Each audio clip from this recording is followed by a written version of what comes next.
Hello, everybody. Welcome into Tiger Talks Wrestling. I'm your host, Tony, joined today by the final boss, Eddie. Welcome into the show, my friend. Hey, great to be here. And by the way, when you guys can't see this, but when he starts the countdown, I turn into black and white. The only thing I was waiting for was him playing the NWO music, and I would have walked in like Scott Hall. Hey yo! But it's great to be here, and I'm always loving this. Yeah, it's nice to be back here. Of course, we were on for a long time on Saturday, but we got a lot to discuss from Saturday. You might have seen our watch along, kind of seen our reactions. We were off screen in there, but we're gonna go over everything that happened at SummerSlam this past Saturday night. Quite the show they had, that's for sure. And I'll get your thoughts of everything, and we'll show some pictures from things that happened as well that I caught on WWE website. Let's hope they don't give us a copyright strike for that. I know they have for videos, but we'll see. But anyways, SummerSlam, of course, started with Jelly Roll's performances, performing a couple different songs. I guess he did America the Beautiful. We did beginning. I haven't gone back and rewatched it. Decent performances in the ring to start off the show. I mean, you got Triple H coming out there, introducing everybody to the show, introducing Jelly Roll as well. Good way to kick off SummerSlam, even though I thought Miz probably would have started it since he was the host, but after Jelly Roll's performance, then you finally get the Miz to welcome us again to SummerSlam before he throws it to the ring for the first match. So, speaking of the first match, we'd of course get the meet of one Liv Morgan, the women's world champion, coming out to the ring to face Rhea Ripley from the Judgment Day, of course with Dirty Dom. Well, Rhea came out first, but Rhea Ripley and Dirty Dom would be the first two to come out. Liv come out afterwards. Match that we had between these two, I'm not going to show all the pictures, but I do have a couple of pictures from there that I do want to share here real quick. We'll get into that. And I want your opinion as we'll kind of show these pictures here.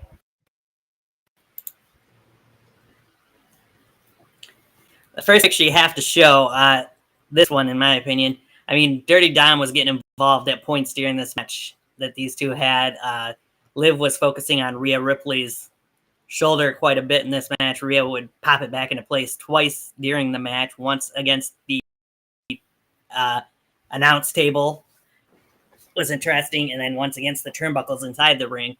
But this was pretty much the turning point and would lead to the end of the match here. What did you think of the match leading up to this spot, and then when we got to this spot? Well, it was the first match back for Mommy, and yes, she showed that she still runs Monday Night Raw, no matter what. I mean, right. Women's division. Liv is a second best. And by the way, Liv has to go on a run with the title to show that she could be the best, because as of right now, Mommy's the best, Liv's second, and then maybe somewhere down the road when somebody resigns, then Mommy becomes second best, and Liv drops down to third. I mean, but yeah, it was a good match until we all knew what was going to happen at the end with that, excuse my language, that dirty scumbag of a boyfriend / husband in Dirty Dom turning on Rena. Yeah. Like I said, you can see it started here. I guess I did see on social media yesterday he was kind of reacting to Rhea kicking out of every move for the most part. Like he was kind of upset that she did, which I didn't catch during the show, but they showed it on social media the last couple of days. You got that picture, of course, Dom stopping Rhea. You would think, and the announcers would even say he was just trying to stop Rhea from getting herself disqualified in that situation, which he would also say to Rhea. But of course, that would lead to Liv drop kicking Rhea from behind, knocking her into Dom, knocking him off the apron. She would hit Oblivion, but would only get a 2 count from there. You'd see her try to get the chair involved again, get a rip.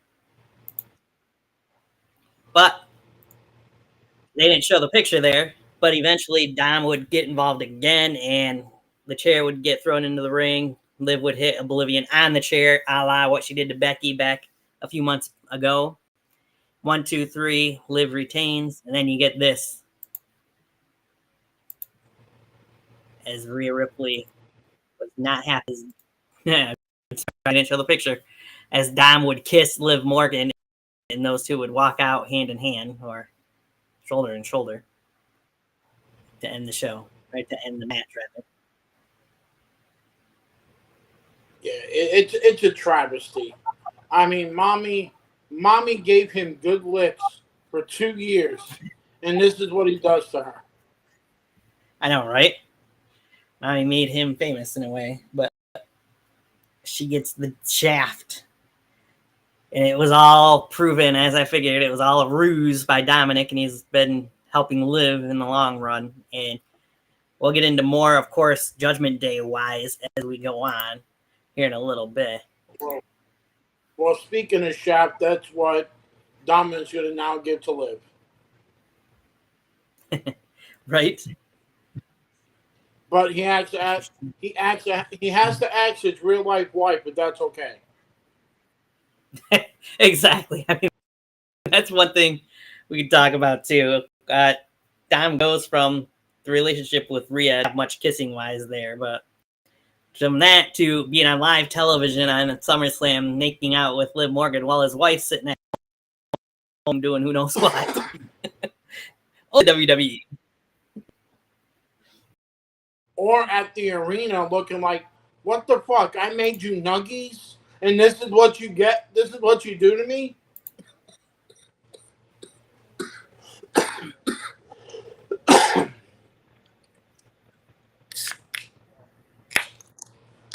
Right?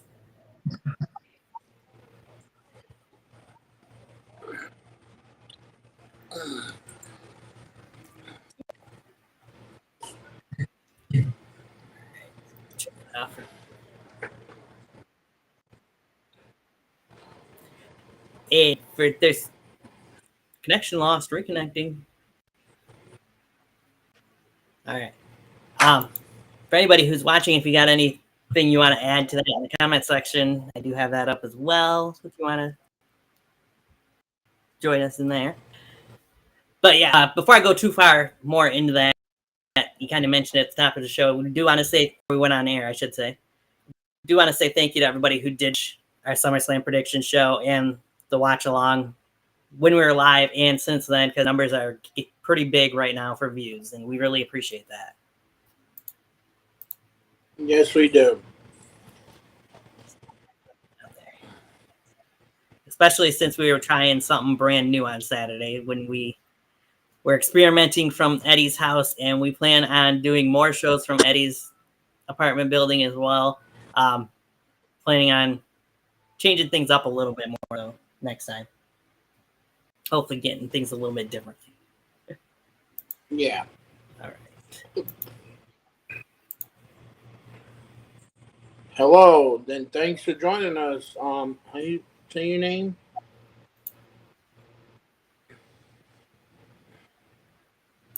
Oh. I am so sorry, I'm terrible with names, but hello and thank you for joining us. Hello. Yes, thank you. Like I said, it might be Mohammed Ashik. Hopefully I didn't butcher that, but welcome into our show. Glad to have you in. Comments are very much welcomed in the show as well. All right, next match. We'll get into in a moment here. So they would go from that first title match, of course, we would get, what, 4 title matches in a row before you'd see a non-title match. But the main thing is what would happen with these next 3 title matches. For anybody who hasn't watched, I'm not going to spoil it quite yet, but we'll get into letting you know. Just say it was different than what that Liv Morgan match was. But as I'm looking through the next match, we'd have the rematch from Money in the Bank, as you got Braun Breaker, the son of the dog-faced gremlin, going up against Sami Zayn for the Intercontinental Championship. I felt like they had a really good back-and-forth match at SummerSlam. Not sure if I'd compare it too much really to their first match they had at Meek, but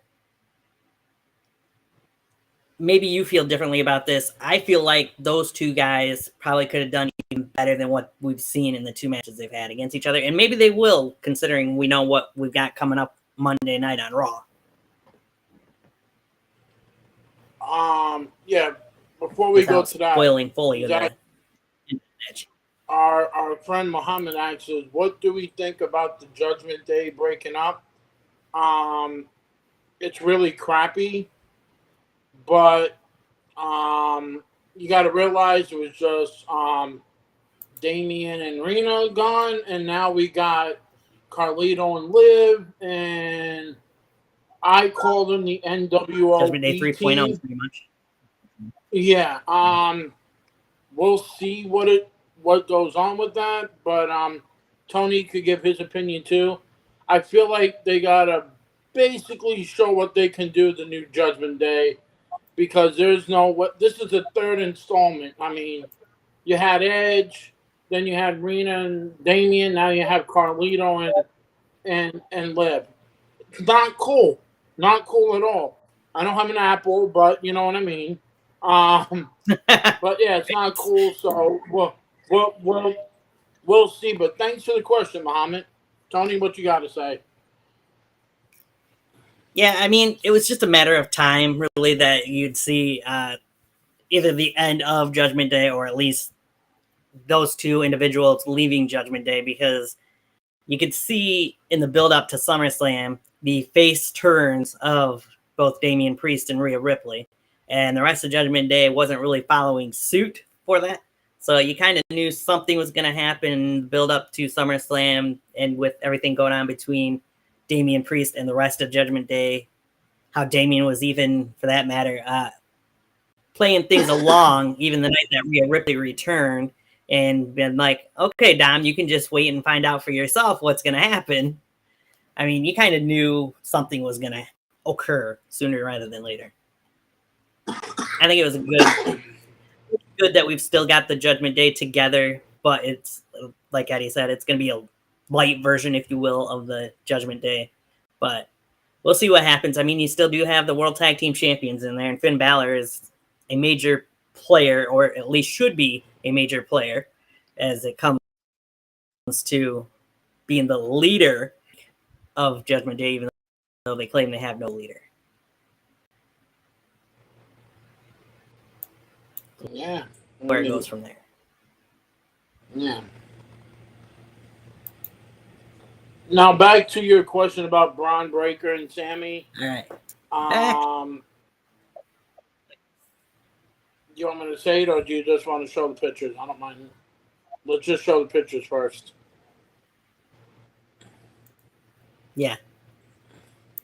This point of this match, this was the first spear that Braun Breaker would hit on Sami Zayn, and Sami would actually be the first person in WWE to kick out of the spear from Braun Breaker at that point in SummerSlam.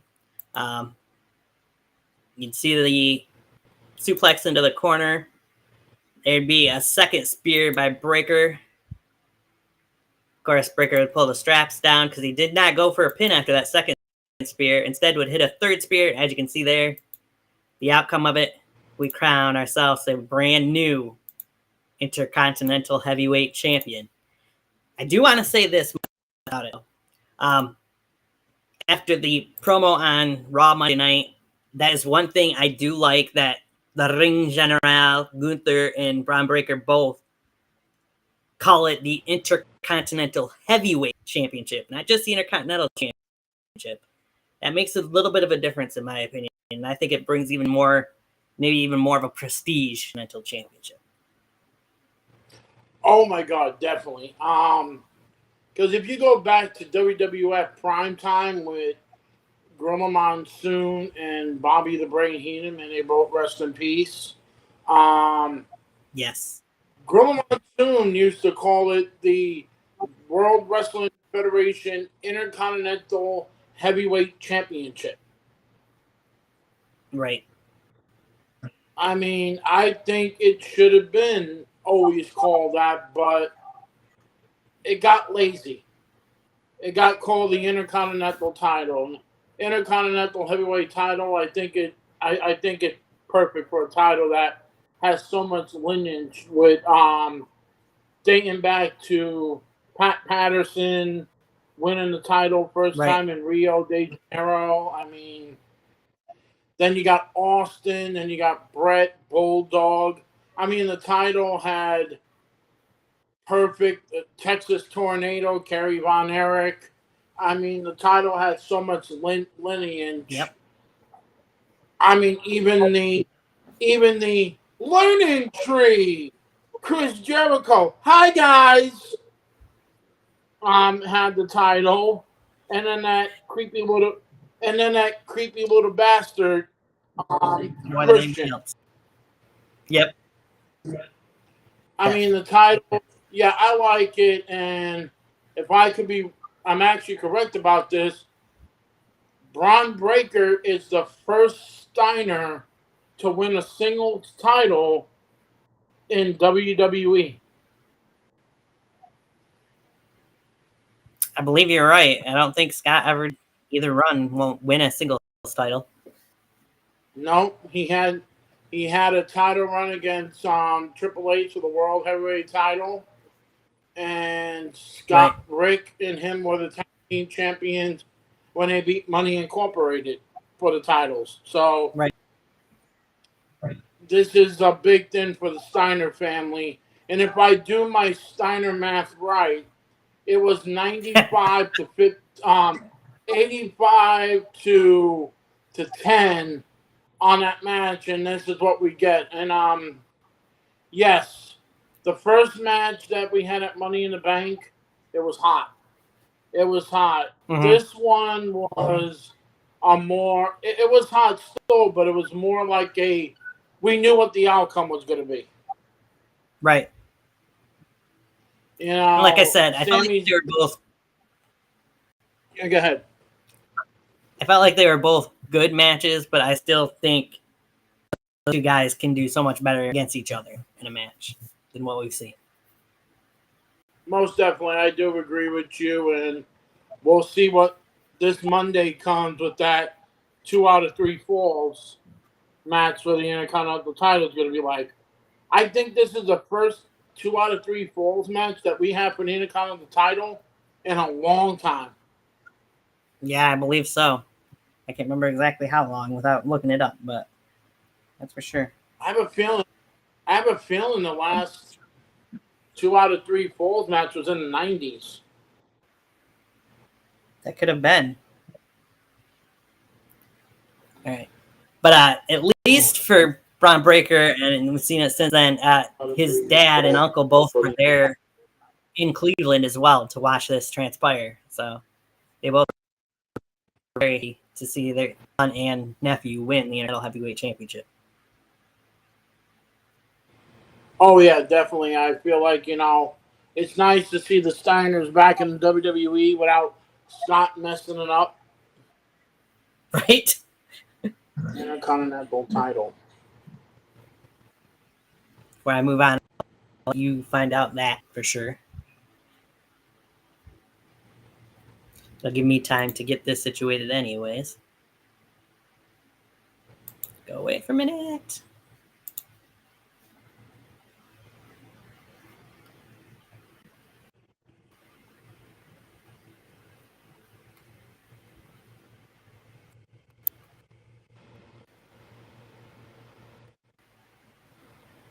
All right.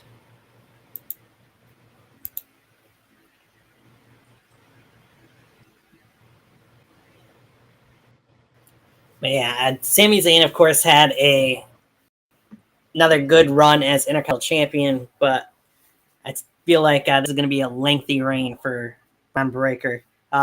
We got another comment from Mohammed here. He says, as you're looking that up, I hope WWE handles the Demon Balor properly now. In that case, then we haven't seen the Demon version quite some time.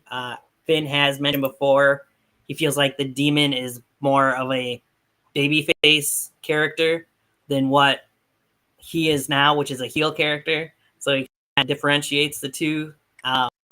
So therefore, I feel like we're not going to see the Demon probably anytime soon. But you never know.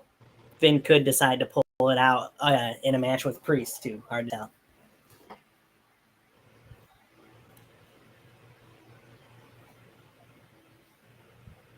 Any luck? I feel like the last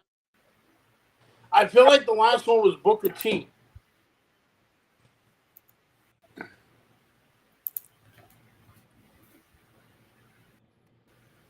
Here, let me see if I can get any better luck than you did. Yeah, I tried. I can't find crap on this.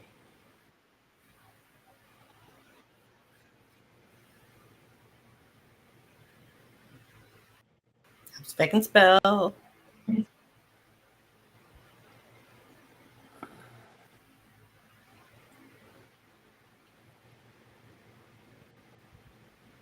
I also think this upcoming 2 out of 3 falls match between Sami and Bron might be potentially the last you see of Sami Zayn on Monday Night Raw, but who knows? We'll see. I know Tim and Jay were talking about running after the tag team titles though too. So. Oh yeah, I did see that, and I love when he tries to say, "What is your overall rating for SummerSlam?"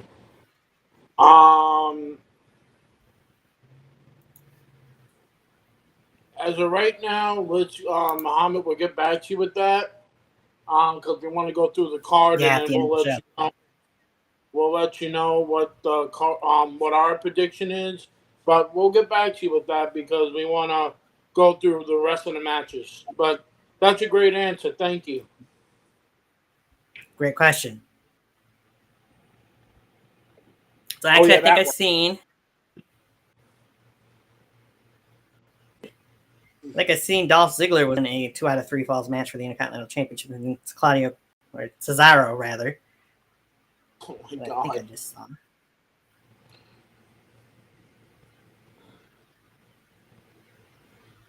Yep, and Ziggler won 2 falls to none back in like 2013. Good Lord, it's been that long? Possibly on.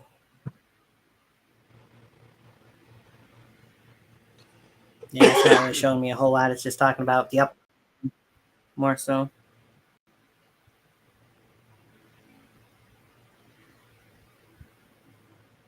Well, if anybody else figures it out and wants to jump on here and let us know, feel free to. But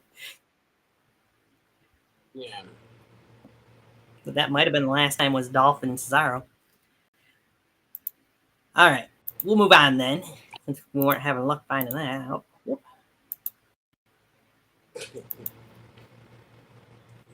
You see what's up next. We got Logan Paul, the United States champion, going up against LA Knight. Yeah. A little premature, yeah. There we go. For the U.S. title. Logan, of course, didn't come to the ring alone, though. He would have MGK, Machine Gun Kelly, with him. And we're going to kind of jump through these pictures here. The Stooges would be involved as well. What do you think of the brawl that transpired between two men before the match actually got underway? I felt it was good. I mean, because technically, you have Logan. you have Logan Paul coming out with Machine Gun Kelly. I was praying for Megan Fox, but that's just me. Right? You know, I'm like it was good, and then LA coming out with the Prime, beating up the Prime truck. I mean, I thought it was an overall good match. I mean, I enjoy Yeah. Logan Paul could be a waste of space, a mid card, but my God, the man puts his work in. He does. And I'm surprised they didn't have Logan or LA Knight before he came out to the ring. He did take not a crowbar, but a lead pipe to the Prime truck window, driver's side window, to destroy that. So there was It that didn't to even lead to break. all of this. Yeah. And of course, you got the Hogan leg drop, so as to speak, but yet doing the splits by Logan Paul during the match. Well, that looks attractive. Elmo. I want to go back to this picture. Elbow drop. Very significant in there. I believe you had said Saturday night just as well as I had. LA Knight was Logan tried stopping him, got knocked down, and LA Knight would jump up to the top rope off the second rope. He didn't turn back, he didn't turn around at all. He just leapt from the second rope to the top rope and then delivered this picture perfect elbow drop. I think John mentioned, or you, one of the two, mentioned that he had done that move back in TNA, but it's something that was brand new in his WWE career, anyways. Oh yeah, definitely. When he was Eli Drake, yeah, Dummy. yeah. I mean, excellent. LA Knight is one of the. This man is so hot, and he deserved, he deserved his flowers at at SummerSlam and winning the United States Championship. I mean, that's my opinion. I feel like it should have happened last year, but Right. at least he got his flowers, and now he could call himself U.S. champ. Exactly. Another spot to talk about here. This was Logan Paul, actually from the inside, was on the middle rope and then jumped over, kind of similar to what Logan did, or LA Knight did, a little different, but managed to jump over the ropes and hit that moonsault as well, looking the opposite way originally, which was amazing. These two guys are definitely very talented in the ring. There's, of course, the leap up to the top and the superplex from Logan, or from LA Knight to Logan, rather, which was actually more of kind of like a brain buster / muscle buster is what ended up out of it. And I'm surprised the way that those two landed, that Logan Paul didn't end up concussed or knocked out at all from that move, the way he landed from this off the top rope. Oh my God, yes. When we saw that move live here, I know all of us are like, what the hell did we just see? I mean, that move was, first of all, scary as hell. And doing a brain buster, if you don't do that right, your neck is going to be broken. Exactly.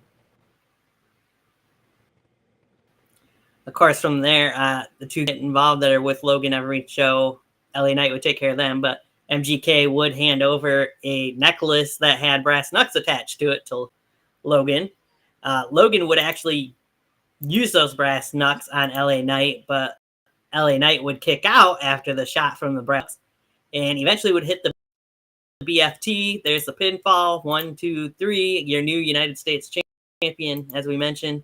Of course, L, with everybody saying LA Knight. Yeah. Yeah.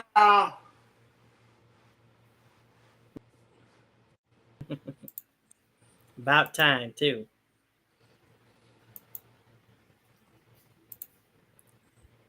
So before I move on to the next one, Muhammad did say, and posted up there, he was, what was the exact words again? He loved the Wyatt Six debut on Raw Monday night, which we can go into that in a little bit, but that is for sure a good topic to talk about here in a moment. So as you notice, that was 2 title matches in a row where the titles changed hands. Go ahead, Eddie. Yeah. So speaking of Mr. Logan Paul, have you seen his new show on his new episode of Impulse? He had Impulsive? a special, yeah, Impulse, yeah, or what I just call it, the Prime Show. There you go. No, he had a special guest on that show.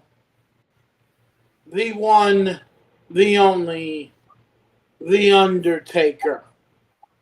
Yeah, I think I've seen pictures mostly of it and some clips on social media. Well, on X. Well, Undertaker said something in that interview that caught me off guard. Or it didn't, but it caught me off surprise. Undertaker said that he knows age is against him. And he said in the video right to Logan Paul, he has one more match in him. More match. Yeah, that part I have seen on X that he mentioned. He feels like he's got one more match in him, and that he still goes to the shows in his backstage, but he can't usually stay for the whole show because he just feels like he gets that anxiety or gets the adrenaline, if you will, to where he feels like, oh, I need to be getting into the locker room. I need to be getting changed, getting prepared to go out there because he's still got that itch, if you will, to be out there in the ring and competing in front of the crowds. And he just feels like he's got that one more match left in him. So we'll see what happens. Because, I mean, before that, he was saying he was retired and AJ was his last match. And that was a good match, but it was doing COVID.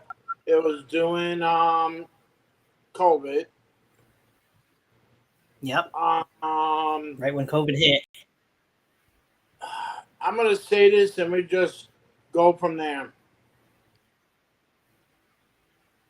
Logan Paul dropped the title to LA Knight. Do we see... Look at Logan's last 3 matches with megastars. And I'm not talking about LA Knight because he is a megastar, but he's not the star yet. Right. He had a match with Roman. He had a match. Yep. He's been having matches with high-profile guys. What really could salute him as a true WWE superstar? If he has his one match with The Undertaker.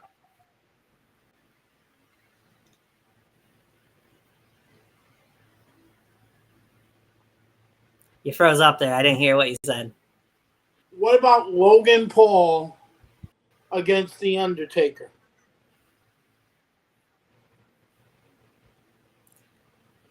That could be interesting, but I kind of think there's one other man who we know has an X amount of matches left in his tank that I could see Logan Paul facing in the very near future.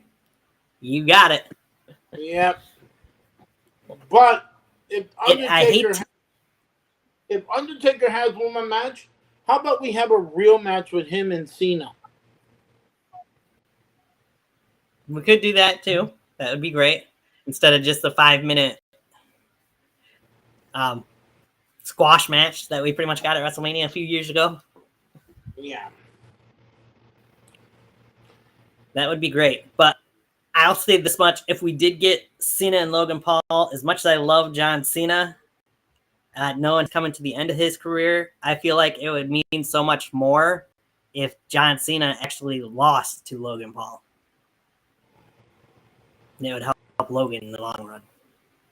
Most definitely, and you know I mean, who knows what Logan it wants to had do.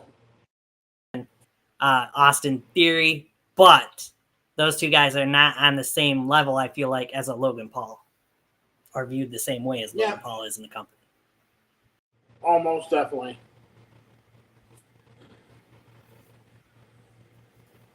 But that's my take on it. Either one of those two would be great opponents for Taker if he came back for one more match, though. Oh,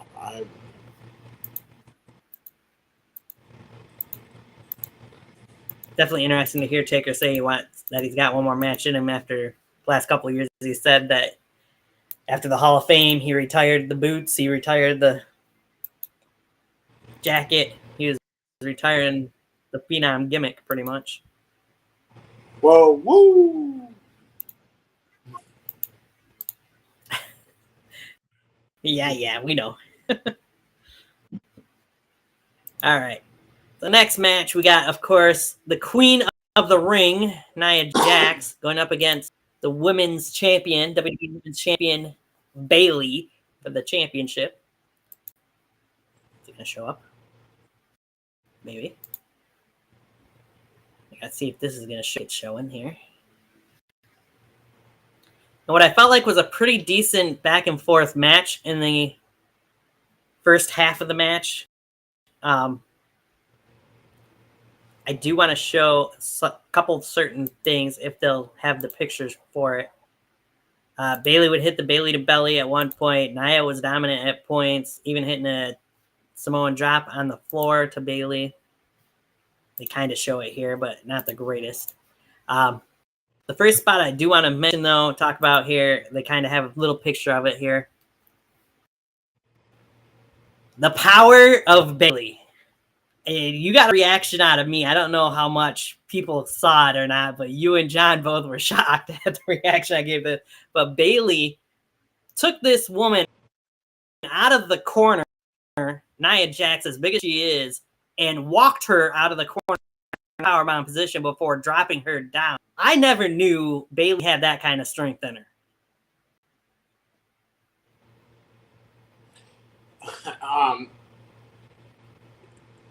You and me broke, my brother. I think the only reason Bailey had that power is because her booty got big. She had booty power. Maybe, but I mean, damn, just to see her, very unexpected.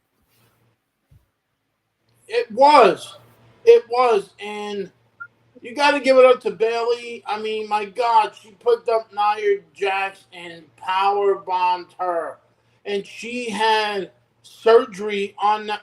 I don't know what knee it was. What happened if she would have buckled? Right. She would have. Her career would have been over. Probably, yeah. And there's another picture of the power bomb there too. That is. She would hit that. Oh, go ahead.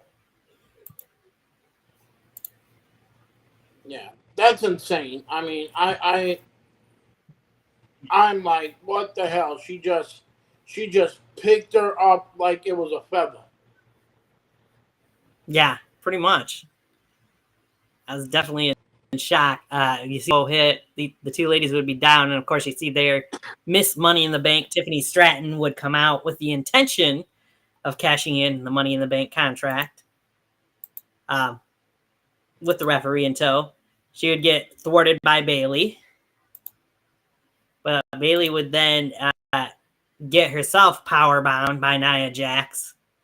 And before this, though, Nia Jax had hit the Annihilator, and Bayley was the first woman ever to kick out of the Annihilator as well.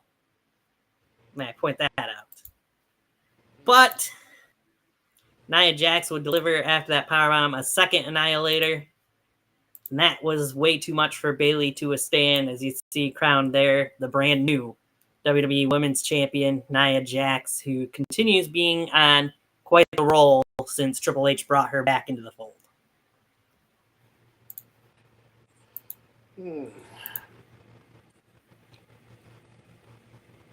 This is one of the matches I actually didn't pick Nia to win because I always thought with Nia title runs, they were always short due to some former owner, Right. and all that. But you got it. I'm gonna give my props to her. I mean, yeah, I lost 1 point on this thing. Thank you, Nia. Um, but you got to give it up to her. This woman came back. She shred all of that weight off of her, and she looks amazing. She does.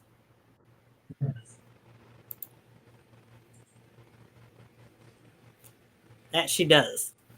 Um, of course, like you said, she had a short title reign when she was the Raw Women's Champion several years back after beating Alexa Bliss at WrestleMania. But this reign might be short too. I mean, they might have been side by side there, but Tiffany Stratton does still have that Money in the Bank contract. So you can't trust just because Nia is the one that gave her that brand new pink Money in the Bank contract. You still can't trust that Tiffany's not going to cash in on Nia at some point in time if Nia's vulnerable. Oh, I already know it's going to happen eventually. Maybe it happens tomorrow night on SmackDown. Who knows? I ain't so sure it'll happen that quick, but like you said, who knows? We'll see. We'll have to wait and see. But yeah, that was 3 matches in a row that were title matches. I mean, there was 4 title matches to kick off the show, but that was 3 matches in a row that we seen title changes, which something that we haven't really seen a whole lot of in this new era when it comes to premium live events. Now that we talked about Nia, but we got to talk about Bayley. What a shitty. Yes. What a shitty 8 months for her. I mean, Right.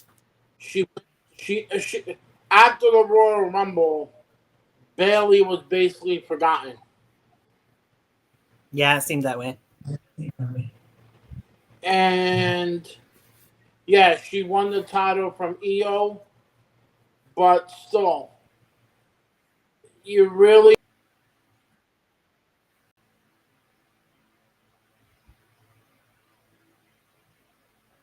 Freeze frame again. Connecting lost, reconnecting. There you go. Now I got you back. Yeah, we're still on. You just were frozen there for a minute. Oh.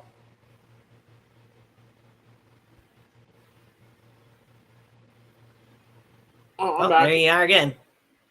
Yeah. I gotta say, what a lackluster title run for Bayley. I hope if she gets moved over to Raw, yes, that she'll have a better run with their title, because I feel like she got the Royal Shap and she deserved to get the title back, but this run, she really never got really promoted as champion. It was always about the Raw title, or the World Heavyweight title. It was never about her, and that's just sad. Yeah, no, I agree, because like you mentioned, Bayley won the Royal Rumble match, but even after that, she wasn't a part of the WrestleMania kickoff show. She wasn't one of the people on the posters originally for WrestleMania. She wasn't a part of Elimination Chamber. They never really called her the Royal Rumble winner, whereas Cody Rhodes would get the introduction as the 2-time Royal Rumble winner every single week. She won the title at WrestleMania. She had a couple matches defending it on premium live events afterwards, but can you remember without looking who she defended it against? Yes and no. Piper Niven. But still, that match was just okay.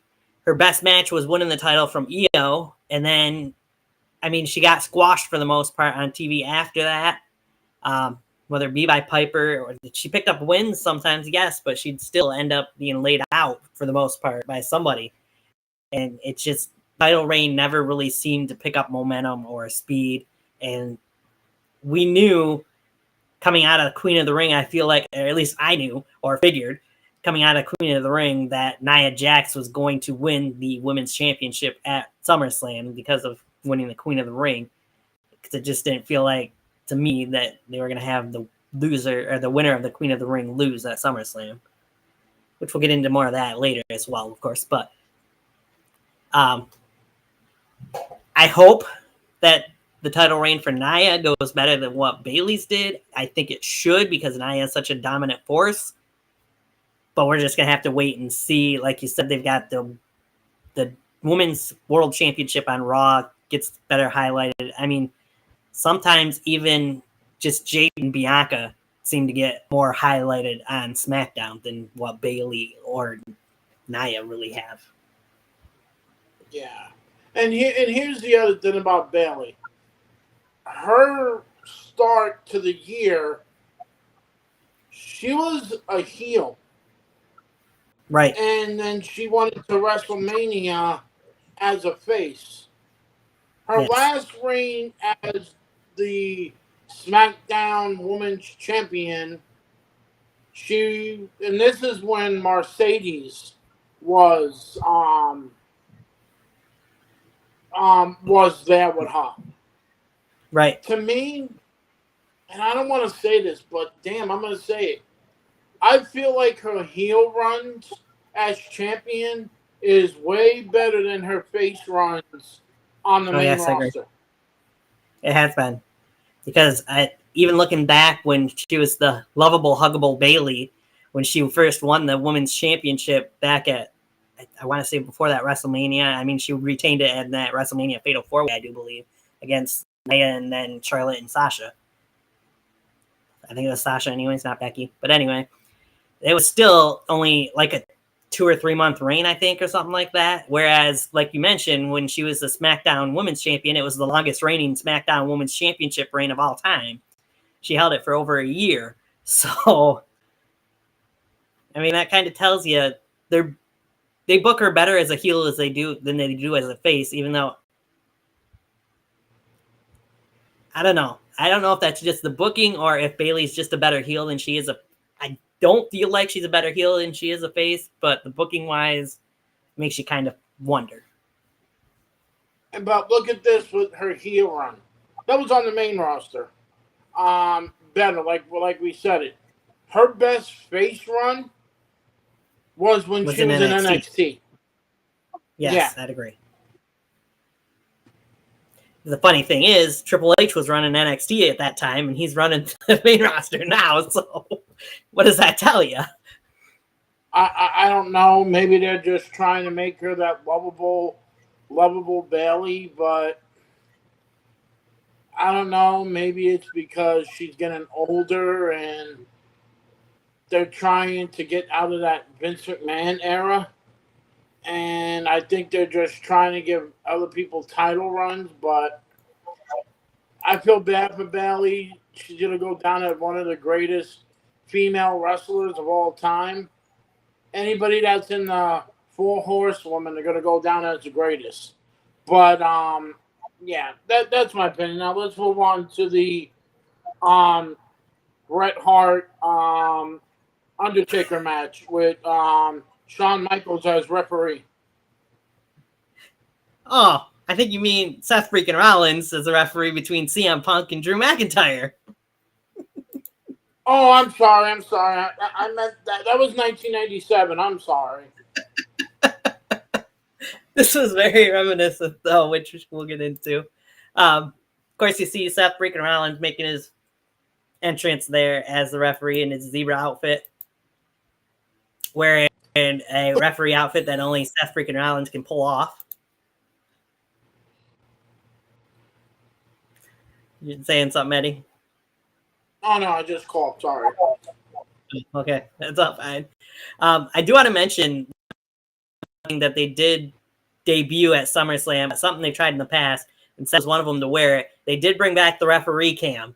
I need to go back and watch the full video. They posted the video of this whole match from Seth Rollins' point of view from the referee cam, and seen it's really hilarious and heard that it's really hilarious, but I haven't watched it. But I think that I'm going to have to at some point in time because I've seen snippets of it. But yeah, Seth Rollins is the referee. Of course, you got Drew McIntyre coming out in his black and green and a Green Lantern or Green Arrow or whatever you want to call it get up. And then you got CM Punk wearing the pink and black, the Bret Hitman Hart, and of course, in him. I would say personally, this was a pretty good match for the most part until you get towards the end of the match. For the 4 people that are watching right now, by the way, it's the most viewers we've had so far in the show. I know it's not a lot for during the show, but hey, we'll take it anyways. We got to see, this was, put it into perspective, this was the first since the Royal Rumble 7 months ago, almost 6.5 months ago, for CM Punk. And I thought he looked pretty decent in this match. You could tell he's still got to get more repetition, I guess you could say, in him.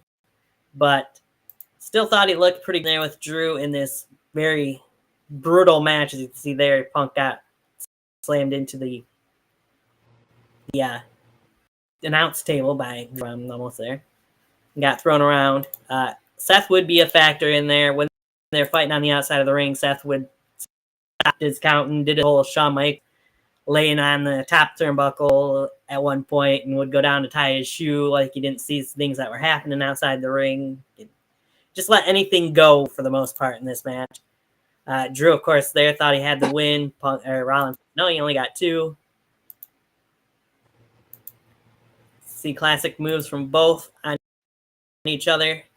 This is where things got a little more interesting when Drew brought it. It looked like he had talked Seth Rollins into Rollins just not paying attention to what was going to happen. And Seth was going to turn his back and just let Drew hit Punk with it. However, I don't know if they'll have that in the next picture or not. Seth would take the chair from Drew, and as you can see there, almost hit CM Punk, a la, as you mentioned, Shawn Michaels, Bret Hart, Undertaker from back in 96, 97, 97. However, Seth did stop before he hit Punk with it, but that would start a lot of things between these 3 guys for the rest of this match. That would be a very pivotal point in this match. The bracelet that Drew would put onto his wrist. Of course, that being Punk's bracelet that has AJ and Larry on it. Punk hitting that. And the top rope elbow. Like I said, Rollins came into play, and this is where I would say was the turning point in the match. Punk had kind of regained control. He was ready to put Drew to sleep. But then, of course, I mean, before this, Punk had taken the bracelet off of Drew, and they kind of fought over it and went flying, and Seth had picked it up. As Punk was going for this go-to-sleep, because he'd already hit one go-to-sleep a few minutes beforehand on Drew and only got 2 out of it, Punk would notice that Seth had the bracelet on his wrist. So Punk drops down Drew without hitting the GTS and would go after Rollins because he wanted his bracelet back. Again, this was a big difference in the match. Drew would knock Punk into Rollins. Punk would hit a GTS on Drew. Seth was outside the ring, so Seth wasn't in the ring quick enough to 3 counting, only count 2. Leading more arguments between Drew and Seth. Punk and Seth, rather. Which would lead to the GTS to Seth freaking Rollins. But that was the downfall of CM Punk, as he would turn into a low blow from Drew. Punk would turn into a low blow by Drew. Reminiscent of Punk doing the same thing to Drew back in Glasgow, of course, costing Drew the World Heavyweight Championship. And then the Claymore 1, 2, 3, Drew McIntyre beats CM Punk. This was an L I will take because I did pick CM Punk to win this match. But Drew McIntyre did pick up the win there. Yes, Eddie. That was good for you. We'll get into what wasn't so good for you in just a few moments, though. Yay. But yeah, Drew would pick up the win. Drew would then, of course, take back the bracelet off of Punk's wrist and does have the bracelet still in his possession. Again, in my opinion, I thought it was a pretty good match between these two. You definitely can tell things are not over, and there is more to come between all three of these individuals, as we somewhat see the next night on Raw. Or 2 nights later on Raw, I mean.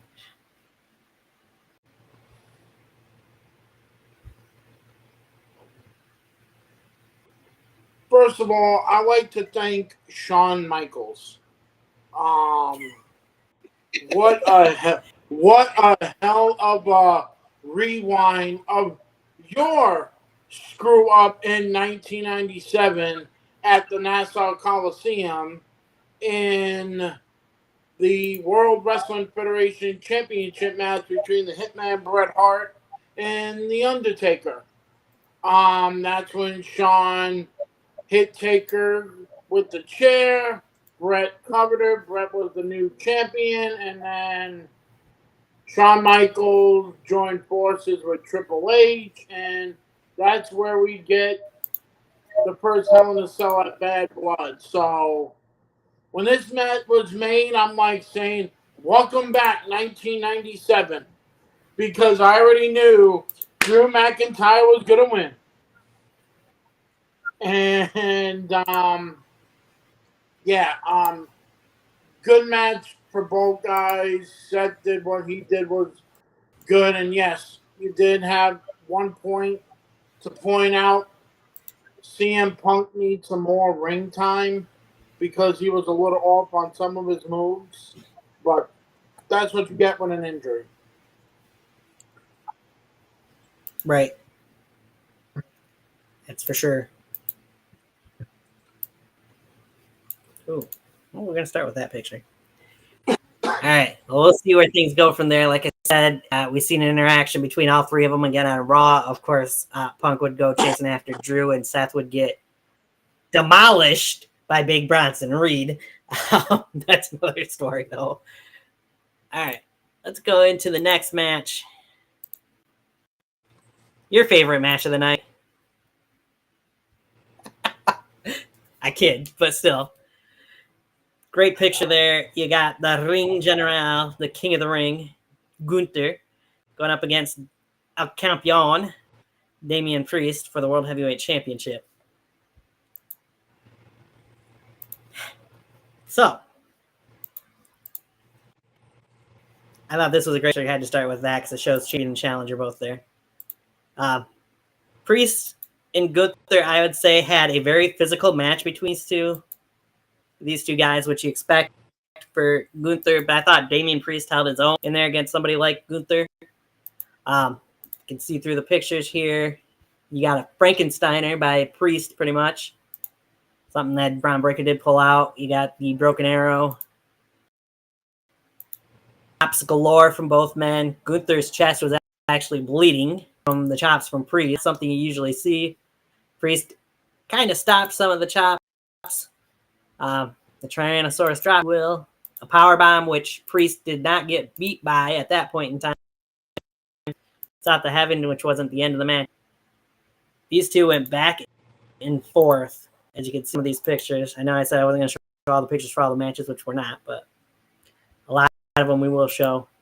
Clothesline there. Here was the turning World Heavyweight Champion match.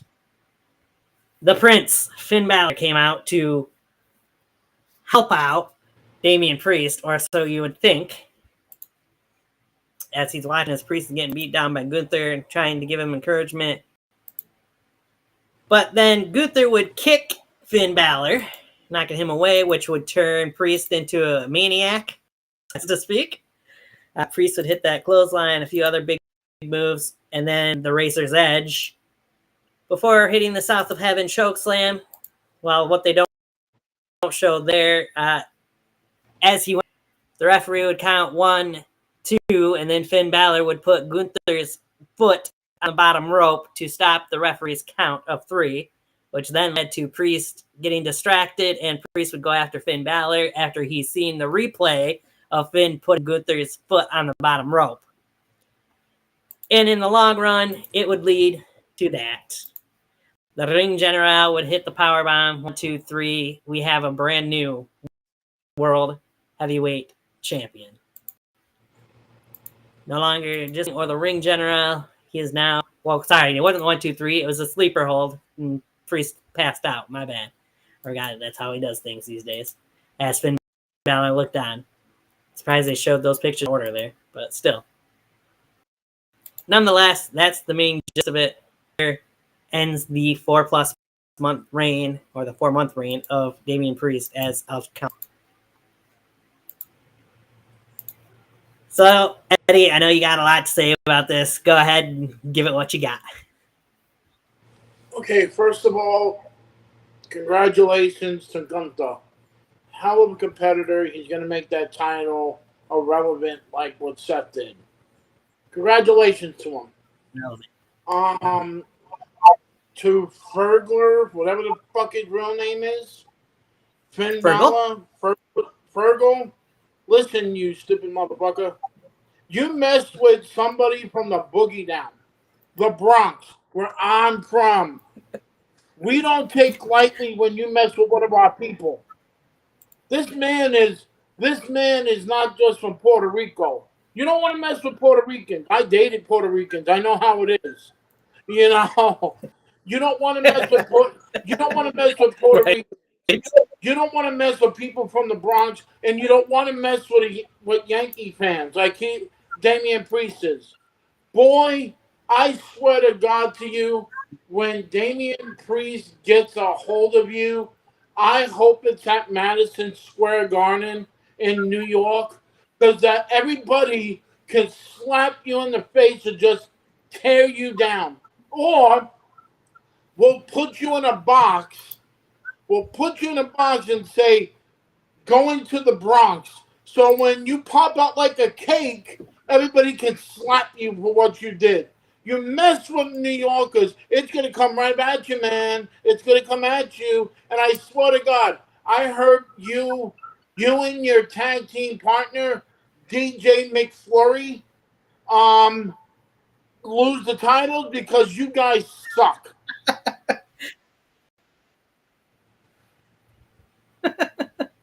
Well, then. That was more than what I was expecting, but okay then.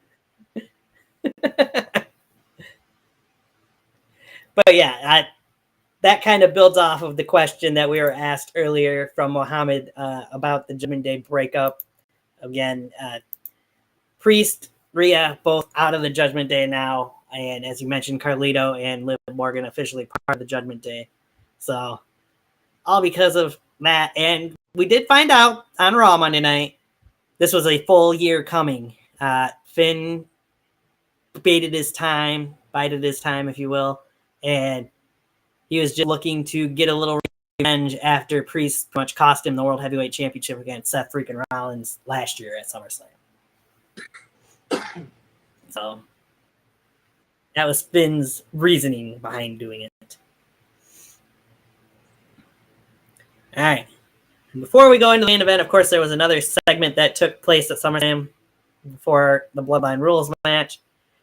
We had The Miz and R-Truth come out there to announce the official attendance for the night. The 57,000, over 57,000 that were there. But they would be interrupted by A-Town Down Under, who R-Truth would mistakenly call the Rock and Roll Express. And also happened to wonder, well, if they're there, then who's this? Because that's not James E. Cornette, so as to speak. Not James E. Cornette, but still wasn't who thought it was anyway. Because Jelly Roll would come into the ring with a steel chair. And not only with a steel chair, but we'd see A-Town Down Under get some beatings from both Awesome Truth and Jelly Roll with some chair shots. And then, of course, poor Austin Theory would get himself in big trouble in the form of a chokeslam by Jelly Roll. A one-handed chokeslam at that. A slam dunk, if you will. But not only that, well, John Cena was kind of making an appearance at SummerSlam. Or at least one of his moves, anyway. As we'd get not a 5, not a 10, but a 15 knuckle shuffle to Austin Theory.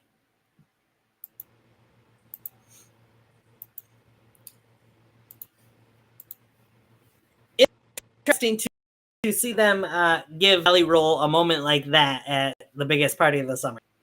Not only just have him perform his songs, but giving him a chance to get a little active in the ring. Oh yeah. First of all, I listened to some Jelly Roll's music. Really good music. I asked him when I heard the name Jelly Roll, I thought somebody was talking about donuts. I mean, I'm like, what the hell is Jelly Roll? Right. It wouldn't be a SummerSlam with a skit with R-Truth and all that. But I'm still upset that the way they treated Robert Gibson and Ricky Morton. I mean, come on, they're Hall of Famers. How do you do that to Hall of Famers? Exactly. They should have done that treating Hall of Famers. I mean, I'm going to say this to you, and I said this to you before. When R-Truth's career is officially done, that man, with not a lot of accomplishments, he didn't win that much titles in WWE, but that man should go into the comedy WWE Hall of Fame. He is an instant classic. That he is. Yeah, he'll definitely be a first ballot Hall of Famer. I just don't know how. No question about that. I just don't know how R-Truth is going to handle K-Quick being upset about it. Right? But I'm sure I'll get over it. Oh, yeah. All right. Let's move on to the main event. You got the Bloodline Rules match for the undisputed WWE Championship. As you got Solo going up against the American Nightmare, Cody Rhodes, for the championship. So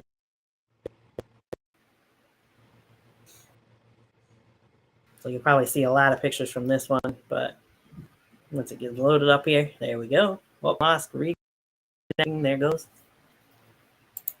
What did you think of this mask that Cody Rhodes wore? It's kind of a little bit similar to what he wore at WrestleMania, but yet a little bit different. I personally think I kind of like this touch that he's bringing to the Big Fours.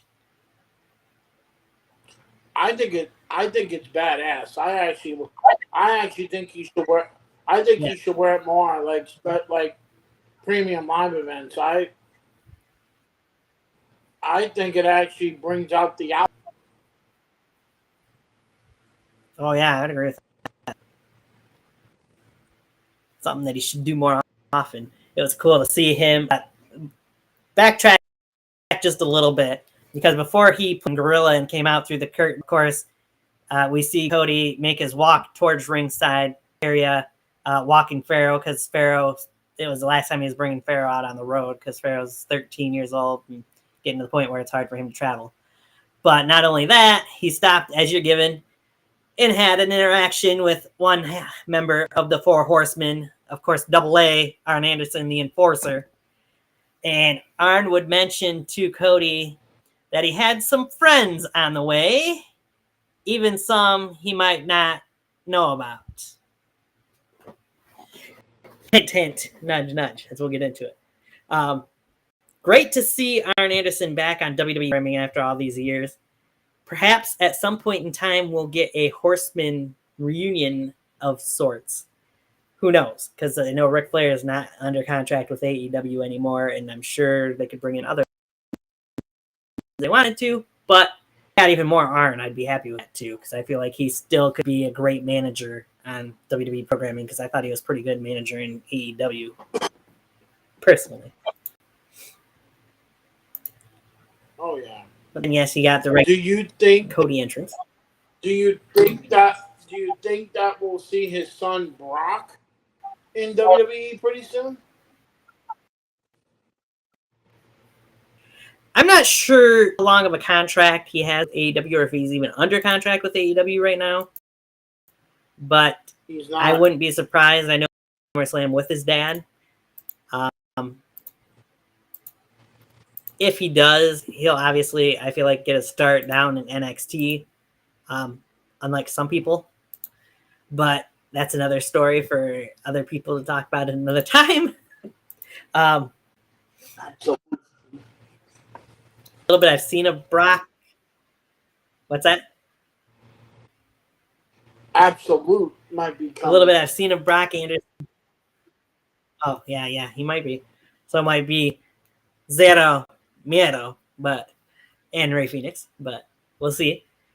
But the little bit that I've seen of Brock Anderson in AEW, you can tell he still needs more seasoning. So yeah, definitely if he got signed to WWE, he'd be in NXT first before he'd go anywhere. All right. So back to the pictures. This was a good back and forth match. This is pretty much where things kind of went to the Bloodline Rules part of the match. As Cody would hit a crossroads on Solo, looked like he might have the win, but of course Tama Tonga and Tonga Loa would get involved. They'd hit one of their devastating finishers as the Gorillas of Destiny. Looked like Cody might have been done for. Solo would go for the cover, but he'd only get a 2 count as Cody would kick out. And therefore would bring out first KO, Kevin Owens, who would take out Tama Tonga and Tonga Loa up until Solo would get back in, and then it'd be a 3-on-2/3-on-1 because Cody wasn't up. The Viper, Randy Orton, who would hit RKOs, and Randy and KO would get rid of the Tongas, if you will.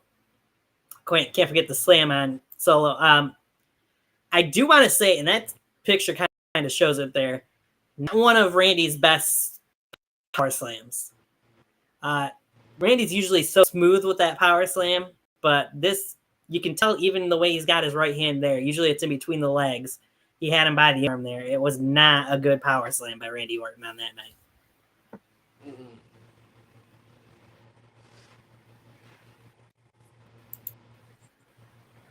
I blame Orton for it, or if it's Solo's to blame for it, but definitely didn't turn out great. Good swanton by KO. Cody would use the steps on Cody. And then, of course, after another eventual crossroads, you get 2 crossroads. He was going for the 3. The enforcer of the new bloodline, Jacob Fatu, who would beat up Cody some. I don't show it there. But eventually, Jacob Fatu would have Cody outside the ring on the announce table. Oh, well, they showed that out of order. That's why. I don't know why they did that again. Right here. On the table, and Jacob Fatu would hit the splash to Cody through the table, but also out of action because he injured his knee. I've heard that he was just selling it because that was the plan, to sell that he had injured the knee and he didn't really injure it, but I've also seen a picture of him in a walking boot, so I'm not sure if he actually injured it or what exactly the story is there. We'll have to wait until tomorrow night on Smack, I guess, to see if it's actually injured or not. If he is, like, I think it was either you or John, one or the other, mentioned they'll probably do the Freebird rule with the tag team titles if he is injured and going to be out of action for a while. Oh yeah, I mean, I do see it happening. I did see the boot in the convenience store, but damn, he's selling the gimmick. Yeah, he is, if it's not actually injured. Solo would eventually throw Cody back in the ring, hit a Uso splash off top rope, but it would only get 2 count. But then he'd go for the Samoan spike. Cody would get the Cody cutter off the top. Even that would lead, as both men were down, to the return of the OTC, the original tribal chief, Roman Reigns, who I mentioned as he was making his entrance down the walkway to brand new music, might I add. Has a little bit of the twang of the old version, but it's definitely different. Who was he actually coming out to the ring for? Would he side with his family, even though Solo had been talking shit about him? and take out the guy that took the title from him, or would he side with Cody and take out the guy that's been talking shit about him over the last couple months? That question would be answered very quickly with a Superman punch to Solo, followed up by probably the loudest "Ooh-ah!" that we've ever heard from a crowd, as they did along with Roman, leading into the spear to Solo. As you see there. In there. And then, of course, Roman soaking it all in with the ones to the sky from many there in Cleveland. As the original tribal chief, Cody would then proceed to hit the crossroads as he's watching Roman, which I can't blame him because I'd be skeptical too. Wanting to make sure Roman wasn't on there and go after him. But Cody would get the 1-2-3, retaining the undisputed WWE Championship, kind of getting a nod of approval from Roman Reigns in the process. Roman would keep looking back, and I did see a picture. They don't have it here. Roman really did point at Cody and at the undisputed championship as well. Things are definitely not over between Cody and Roman. They've had their 2 matches. Both men have won a match. You gotta figure that will come at some point in time. Anytime soon, I kind of doubt, but who knows? We'll see what happens. What was your overall take of this main event Bloodline Rules match, Eddie? Compare it to WrestleMania 40. It started off really slow, and then towards the end, it picked up. Solo's new to being a main eventer. I mean, he's still a great worker, but he'll get there eventually. And the return of the original tribal chief is amazing to see how Roman looks leaner and thin. I mean, the man's in good shape. I mean, I love that I love the way he looks, and I feel like somewhere down the road we're going to get that Cody Roman match, but I think it's going to be a switch. I feel like somewhere down the road we're going to get Cody as a heel where Arn Anderson's a part of it, and maybe somewhere down the road a returning Rock is going to help Cody win, and that's where we get the WrestleMania match at 41 in Vegas. That'd be interesting. So my question about that, we know we got it'll probably be Roman and Rock at WrestleMania. What did they do with Cody? Who do they have face Cody for the undisputed WWE Championship if he's still the undisputed WWE Champion come WrestleMania 41? Is that where they do Cody versus Randy and Randy's still the baby face in that situation if you're right and Cody turns heel? I think they're going to do Randy maybe somewhere after Survivor Series in December. There's a pay-per-view in December. You're gonna have now. There hasn't been the last couple of years. But I feel like in December, or maybe they do it at. I hate saying this. Maybe they do Randy versus Cody at February's Royal Rumble. Ugh. I hate that too. February 1st, Royal Rumble.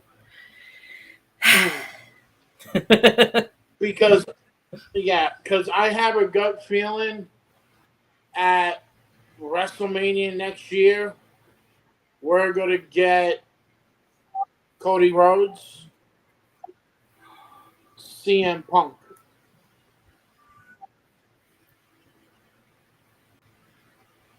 Yeah. I think we'll get Rollins to see. Or either one. Or maybe we'll get Seth Rollins, Cody Rhodes at Mania, because it would go right back. I helped you win the title, and you turn on me, and you turn on everybody. It Triple H has a mind of the Attitude Era. Who knows what he's going to think about next year? Right, that's true. It'll be interesting to see where the whole storyline goes. I mean, we kind of know where Roman and the Bloodline storylines head into. Of course, Survivor Series come November. Long ways till November, so it's going to be interesting to see in the next 3 months how we get to War Games and have Bloodline versus Bloodline more than likely inside War Games in Canada. Is it Toronto or was it what's that? Vancouver. Vancouver, yeah. Yes, Vancouver, British Columbia. But yeah, we'll see how things shake out for that. So now, I guess is the one question we went over answer fully. That's Muhammad's question. You might not be here. Hopefully, you're watching this sometime later, and you'll get a response there, Muhammad. What's your overall rating for SummerSlam this year? I'm going to give it a 9 out of 10. It was nice. Good. A 9 out of 10. The reason why I'm not giving it a 10 is because the Bloodline Rules match, it wasn't as good as the Mania one. Right. I mean, you had the Samoan Werewolf get injured, and then that stupid thing that they could have put a match, but they had Jelly Roll chokeslam Austin Theory. I think they could have put a tag team title match right in that spot or fill that spot with a match, but they didn't. Well, you're a little more generous than I was going to be, because I was going to say 8.5 out of 10. So, to me, like you said, just the match wasn't as good as the one at WrestleMania. It started off way too slow. But not only that, Sammy and Braun, I felt like was better at Money in the Bank. Could have done better. Liv and Rhea had a very good start to the show. Punk and Drew, again, if Punk would have been fully ready and good to go, I think they could have had a better match even there. So I just felt like some more things to click what did. That's why I brought it down 8.5 out of 10 to me is what it was. It wasn't bad by any means compared to many of them that we went over in our SummerSlam retrospective, but there was things that left room for improvement as well. Oh yeah, definitely. I feel like our next pay-per-view will be Bash in Berlin. I feel we already know what the main event for that is. It's going to be Randy Orton versus Gunther for the World Heavyweight title. That is going to be a hell of a match. It will be. You had a really match at King of the Ring, Queen of the Ring. And this time, let's hope that when Randy gets beat, his shoulders will be down on the mat like they're supposed to be, or he actually passes out, whichever one of the two cases may come. But let's hope there'll be a definitive winner this time around. Anyways. Well, look at that match at King and Queen of the Ring. Gunther pulled a Becky Lynch. Yeah, pretty much. Just Ronda never got her rematch against Becky, unlike Randy getting his rematch with Gunther. Yeah.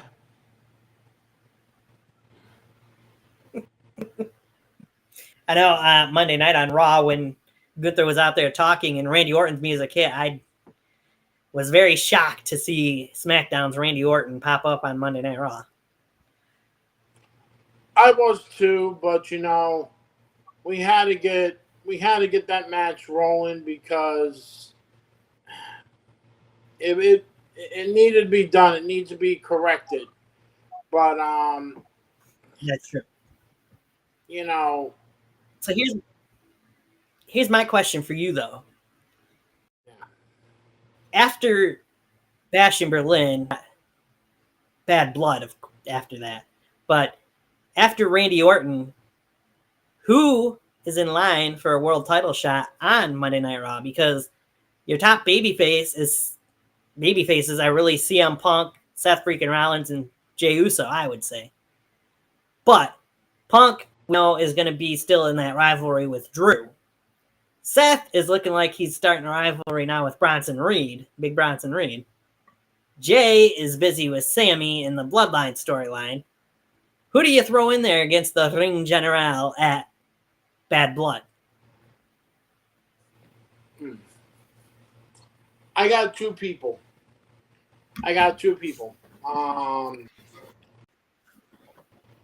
My is Reese's business as well, for that matter. going to be Seth Rollins. I feel like this match with Bronson Reed is just a filler until Gunther's done with Randy Orton. That's what I feel. Possibly. My second one, and I'm hoping maybe I'm wrong about this. I would love to see Sheamus go after Gunther. I mean, we did see their trilogy over the Intercontinental Championship. That was on SmackDown, of course. Yeah. Or here's my third person, but I feel like this is just a twist, a screw. Ludwig Kaiser. Oh, that would be interesting.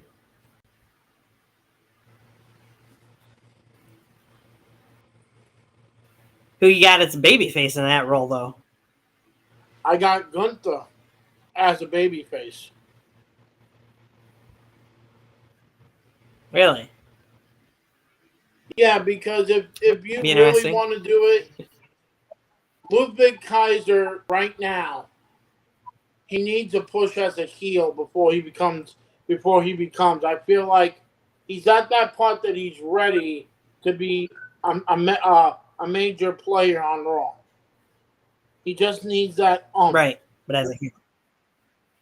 Yeah, as a heel. Oh, yeah, somebody. And then somebody that could teach him. And who's better to teach him is his own boy, Gunther. It will work. Right. Hello, welcome into the chat, Tyler. Before I get to put in there that we kind of popped up on the screen earlier. In that case, I mean, I would love to see Ilya Dragunov and Gunther at some point in time. I don't know if Bad Blood is a spot for it. But after Sami Zayn off, because I kind of feel like Ilya Dragunov probably is next in line, who would you think would be next in line for the Intercontinental Championship in Braun Breaker?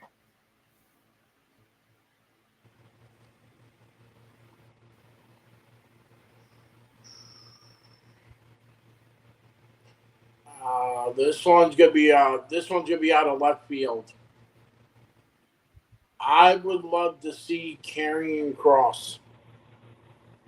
Whoa, right, that is out of left field. I was expecting Kross. I feel like face for Braun Breaker in that situation. Then most definitely, I feel like Karrion Kross hasn't got his treatment on the main roster like he did in NXT. Oh yeah, I agree with that. Even though he has between NXT in the main roster, beating what, 7 world champions? Yeah. And no offense, when he first came up, he looked like a Trojan, you know what? Yeah. I do I know. mean, yeah. Poor guy. I would love to see that. Or here's another one from outfield. Xavier Woods. I'd love to see Xavier Woods get in a Continental title, actually get an Intercontinental title run for that. You know, a new heelish one like that. That'd be pretty cool. Heels Woods. That would be interesting, that's for sure. Yep, and then my next pick, you're gonna be like this. The most lovable person in the American Alpha Academy, Otis. Ooh, Otis and Braun Breaker. That could be interesting. Could be very interesting. You know, and then you can put Bronson Reed in it, and there's so many people that can get that IC title shot. Right. And I got one more, then I'm going to stop with that. There's a lot of guys that could be in line. I mean, even I'm going to stop with this one. This one's going to be happening in 25. You let Braun Breaker keep the title to 25, and then some guy returns and takes the title from him to complete his run with the only title he never held. John Cena. Yeah.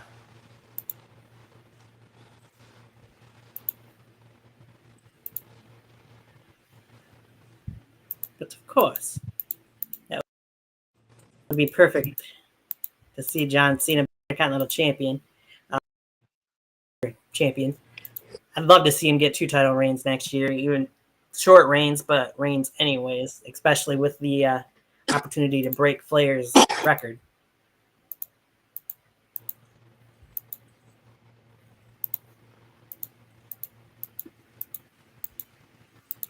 Of course, as we mentioned, Big Bronson Reed demolished Seth freaking Rollins on Raw Monday.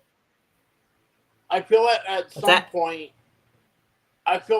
some point we might even get a World Heavyweight title shot for Braun Breaker versus Gunther.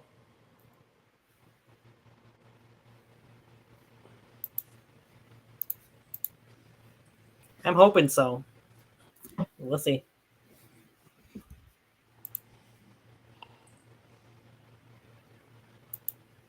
I'm going too fast for it, apparently. Continuing Schism of the Judgment Day. Trying to get something to show just before we go off air here, but we'll see if it works out the way I want it to, because it's being a little slow. More topic to discuss, I feel like, before we finish this. Yes, we've gone off SummerSlam. Actually, 2 more things we could technically discuss, but just this one main thing is the main thing in my opinion. Because we're talking SummerSlam and, of course, the Monday after SummerSlam, which I know a lot of people seem to enjoy. I enjoyed parts of it. I know you were too thrilled with some parts of it. But the one thing that really stuck out the most, of course, was the main event of Monday Night Raw. And it was 11 years in the making at the same arena from 11 years ago when the Wyatt family debuted, of course. We had the in-ring debut of the Wyatt Six. As we had Joe Gacy, Dexter Lumis, and here we go. And Eric Rowan go up against the American Made, as they are now dubbed.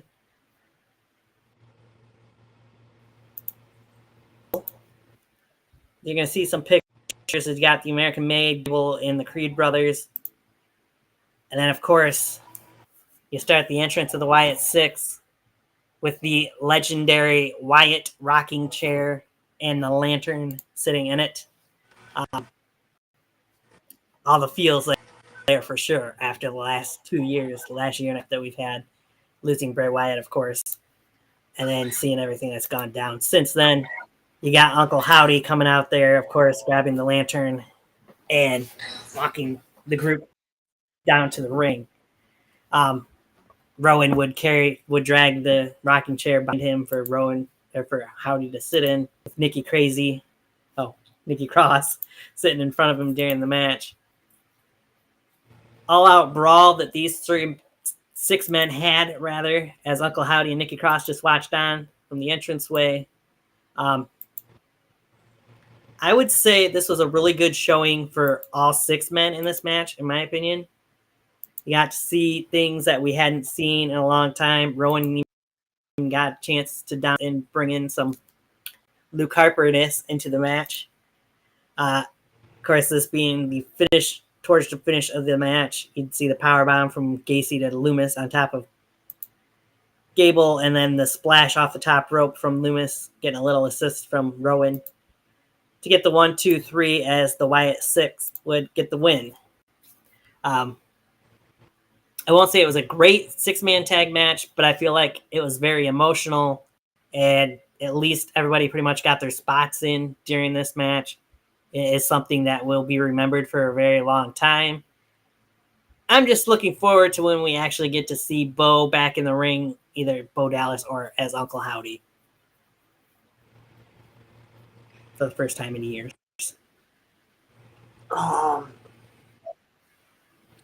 I messaged you on Monday about this one. This one Yes. really got to me. This one really got to me because it's a culmination of the Wyatt family and the Wyatt Six. I feel like it brought out, and no offense to Taylor and the group, but they really showed that Wyndham's genius, creative genius, came out in this with this is his creation, and what better way for Taylor to do it is to honor his brother, is to fulfill it. There were some sad points because I always felt like we could have got this a year ago when Bray was around. And we were getting it, but we lost him. And it's nice to see Rowan honor Mr. Brody Lee. Because you cannot put the Wyatt Six together without Rowan. There's no way. No, I agree. Without Rowan, it's not completed. And like you said, we haven't seen Taylor wrestle yet as Uncle Howdy. I feel like he could do both. He could wrestle as Bo Dallas, and he could wrestle as Uncle Howdy. If Bray can do it, he can do it. Right. I mean, Bray didn't do now it we got as both. Yeah. Now we got to see what Nikki Cross can do, because she hasn't wrestled in almost 2 years. I don't think it's quite been that long, but it's been quite a while, anyways. Yeah. I would love to see her in a program with Liv Morgan. I would love to see their next target be the Judgment Day. That'd be interesting. I know their symbol popped up behind Damage Control, or a certain member of Damage Control on Raw last week. I hope it wasn't Dakota because I would get really upset. It was Dakota. Damn it! It was Dakota. No, don't. No. And what can we say? What can we say about the American males? I mean, the American made. Nothing that you and I haven't already said, I feel like. But terrible name for the group. They should have came up with something better, in my opinion. But it is what it is, I guess. I mean, who can say? Who can say that was a really, really good name?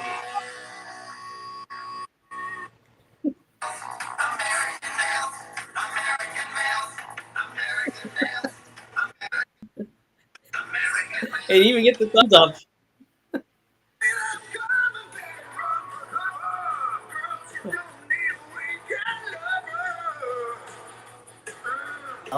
And Scotty Riggs, the American males from back in WCW. Yep. Let's say, Oops, connection lost, reconnecting. Oh, hold on. Are we good now? We're good? We're good.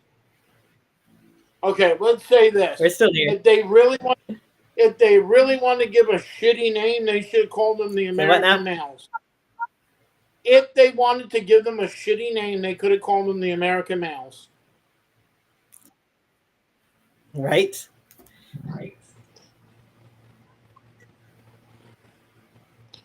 Oh. But yeah, what a way to honor Bray. Good match. They could have. I mean, good match, but we're going to see. Even though American Alpha was technically Gable and Jordan, they couldn't even call them that.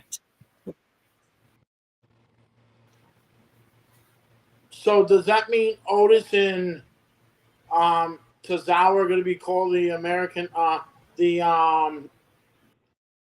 Alpha Academy? Yes, we will see more of Alliance and more of American Made. As it's frozen up again. We're still here though. All right, can you see me? Am I good?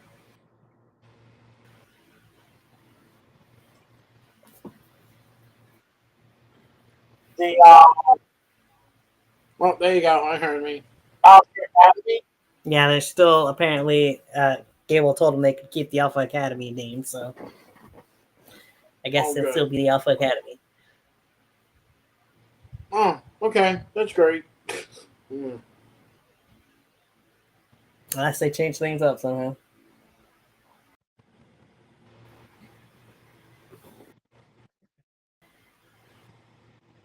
But anyway, we'll see what happens. The only other really we could mention from wrestling that happened this week, of course, on NXT, Joe Hendry got a big win over Joe Gacy. But the main story, as we're hoping to, I'm hoping that you.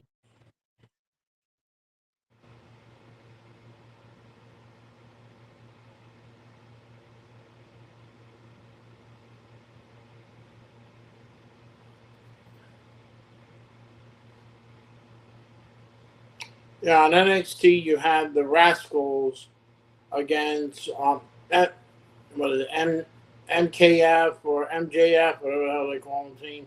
Lost to Nexium and Frazier and what's his name turned? Wesley. Which I was shocked because I thought the Rascals were going to be a team forever. Team forever. But yeah, that was a little weird. And I thought the Great American Bash was an okay thing. What a shock to see Pete Dunne beat Trick Williams, which was like, oh my God, he actually beat Trick Williams. So it was a little shocked.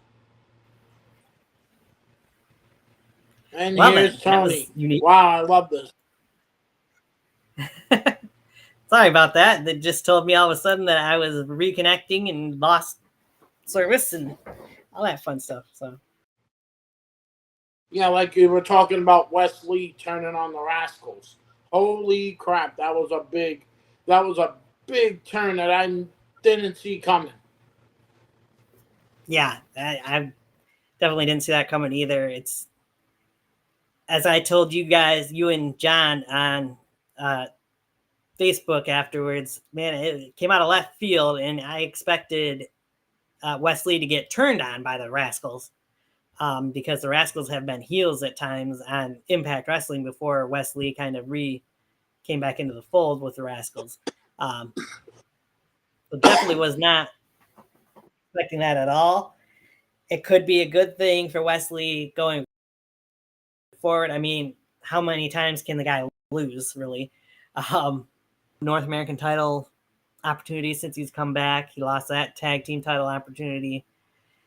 So we'll see where it goes from there. It could lead to, as you mentioned, potentially a World's End or a whatever you want to call it, TNA as well. But we'll see what happens in the future. Be interesting, that's for sure. Johnny did just message me that he's going to get my shirt once he's got his paycheck. I'm not too worried about when I get the shirts. Yes, coming out of SummerSlam, I did have the best record. I beat Eddie by 1. So, yes, I'm going to rub that in a little. But yes, I get a shirt that's at with Bash in Berlin going through Survivor Series. And we'll see who gets the shirt at the end of Survivor Series. And we still got to discuss it, but I wanted to do something different and special for whoever has the best record at the end of the year as well. Yeah, and but for that, speaking of your shirt, what shirt? Who's your favorite? Who do you want?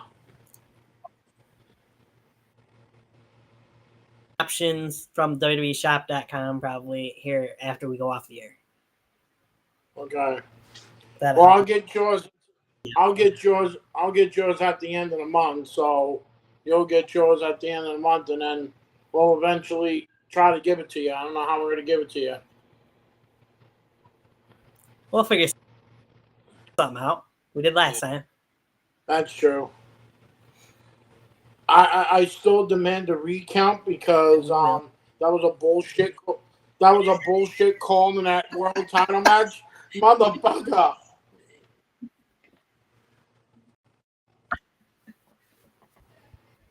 I already did. Thanks. My own wife.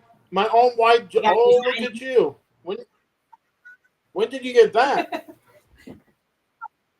Yesterday. I actually, my friend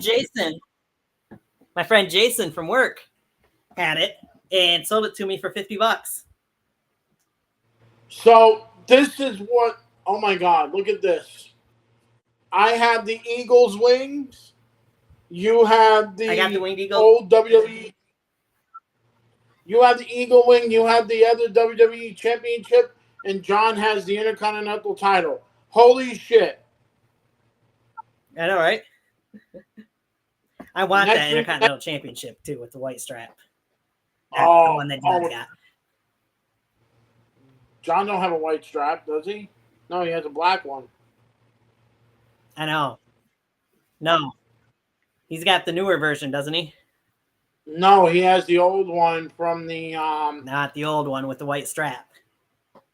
No, he don't have a white strap. I'm the one that bought it from. He has the one that Randy Savage had at WrestleMania 3. Oh, he does have that one. I want that. That's pretty much the same version I want, just with the white strap, like what Cody brought at one point. Oh, yeah. If I did want to get another title, I want to get the old version of the tag team titles. Oh, yes. The WWF Tag Team Championship. Yep. That would be great, too. But I had to show it off. You got to thank Jason for that. He paid a lot more for it, but he sold it to me for $50. They don't sell that anymore. I wish they would. Oh, yeah? Not surprising. But anyways, about it offline. But there was something specific, a specific reason I kind of showed that off there too. But I'm going to leave that for our group chat so John can be involved in that too. With that being said, next up is, of course, Bash in Berlin at the end of the month. We'll be doing our prediction show sometime, probably the day before, because it'll be on noon our time. So that Saturday. So we'll see what that Friday brings. It might be a late night prediction show again, as we've done before. But we'll get into that. Between now and then, that's 3 weeks away. You might see something else pop up on the channel, but we'll wait and see. We might figure out something to talk about. Yep. You guys updated on social media. I know I didn't really update people on social media for this show, but I will for anything else that we might do this month for that prediction. Oh, and yeah, then definitely. one more thing before we go. Alexa, shut off light. Okay. Sorry about that. No, that's all right. One more thing before we go. As you guys seen, we did our prediction show from Eddie's apartment. I mentioned at the top of the show, we plan on doing more for the big four, SummerSlam, Survivor Series, Royal Rumble, and WrestleMania, of course. Weather permitted when it comes to the Royal Rumble, obviously. But And we'll even see what Survivor happens. Series. And yeah, that's true. November could bring some crappy weather, but we'll hope not. And of course, family stuff because it's right after Thanksgiving. Yep. But plus, with that being said, Eddie, thank you for being in as always.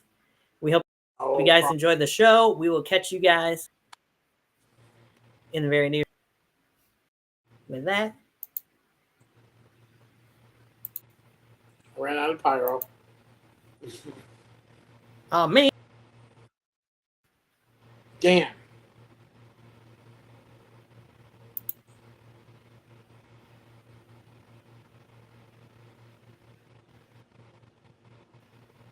I think that's how we're gonna say goodbye because I apparently don't have my outro.